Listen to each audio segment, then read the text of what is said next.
അറസ്റ്റിലാക്കിയതും ജയിലിലിട്ടതും arrest ചെയ്തതും എല്ലാം BJP സർക്കാർ തന്നെയല്ലേ? BJPക്ക് ക്രെഡിറ്റ് എടുക്കാൻ പറ്റുന്നതാണ്. ഞാൻ ക്രെഡിറ്റ് എടുത്തോ? ഞാൻ പറഞ്ഞത് എന്താണ്?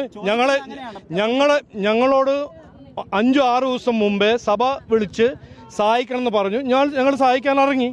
ഞാൻ ഇന്നലെയും പറഞ്ഞു, മിന്നാന്ന് പറഞ്ഞു. നിങ്ങൾ ഒരു കോൺട്രവേഴ്സി ഉണ്ടാക്കരുത്. ഇന്ന് നല്ലൊരു സന്തോഷ ദിവസമാണ്. അല്ല, എനിക്ക് സംസാരിക്കാൻ അങ്ങനെ ആഗ്രഹമില്ല. ഇത് 3 ദിവസം മുമ്പേ നടക്കുന്ന ഒരു കാര്യമായിരുന്നു. 3 ദിവസം മുമ്പേ ഇവിടെ ഒരു ഡ്രാമയോ ആ പൊളിറ്റിക്കൽ ഡ്രാമ നടന്നില്ലെങ്കിൽ ഇത് 3 ദിവസം മുമ്പേ നമുക്ക് ജാമ്യം കിട്ടുന്ന ഒരു സ്ഥിതിയായിരുന്നു. അത് നടന്നില്ല. അത് ഓക്കെ അല്ല, അതിലൊരു സംശയമില്ല. പൊളിറ്റിക്കൽ ഡ്രാമ അല്ല, പൊളിറ്റിക്കൽ ഡ്രാമ നിങ്ങൾക്ക് അറിയാം. ഞാൻ പറയേണ്ട ആവശ്യമൊന്നുമില്ല. അല്ല, പറയണ്ട, എനിക്ക് പറയാൻ ആഗ്രഹമില്ല. അപ്പോൾ അല്ലേ,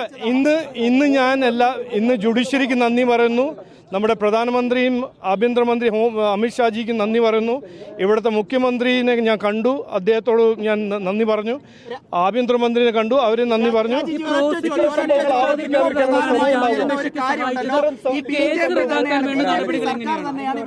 ഇത്തരം സംഭവങ്ങൾ ആവർത്തിക്കാതിരിക്കാനുള്ള ഇടപെടൽ ഉണ്ടാകുമോ BJPയുടെ ഭാഗമായി?